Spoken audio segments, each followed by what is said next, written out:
Voice actors finally got heard. Welcome to Glitched, I'm Will Strickland. After 11 months, SAG-AFTR, the Screen Actors Guild American Federation of Television and Radio Artists and Game Companies, finally reached an agreement.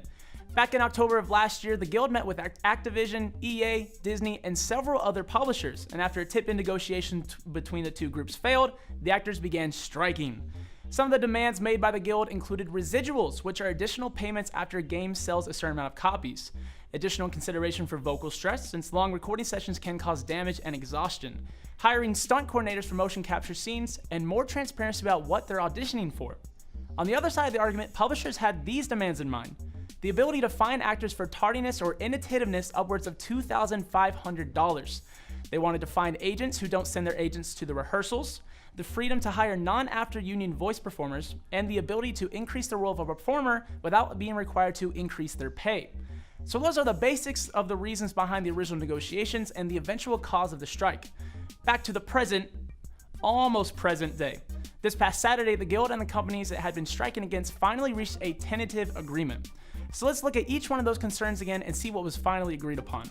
Residuals, as of right now, a structure for compensation after a game releases is not part of the agreement, but bonus payments have been added as per the number of recording sessions an actor works on for a game. The payments will start at $75 for the first session and reach $2,100 after 10 sessions. Next up, vocal stress. While nothing concrete is stated in the deal, there is a part that states employers will continue to work with SAG-AFTR on the issue. And nothing was named in the agreement about stunt coordinators other than that actors will have to be informed before they have to sign a contract whether or not there will be stunts required for the role. But the greatest victory on the guild side came in the way of transparency. While actors still don't have to be given the actual project name or the specific role they're being hired for, they at least are required to receive its code name. Also stated is that game companies will be required to disclose the use of unusual terminology, profanity, or racial slurs, and if there will be sexual or violent content. For the gaming companies, a number of their demands were not met. Actors cannot be fined for being late or distracted for recordings. It also doesn't allow them to use permanent staff instead of union voice actors.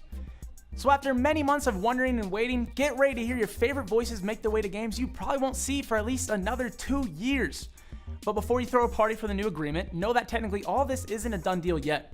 SAG-AFTR's national board still has to approve the contract at their next meeting in October before everything is official and ready to go. What do you think about the demands made versus how they were met? Let us know in the comments down below. I guess I will need to warm up my vocal cords after all. I thought this would be my chance to ruin my voice and barely make a living wage off a $1 billion industry. But yeah, remember you can like and subscribe to stay up to date with all your gaming news. This is Glitched. I'll see you next time.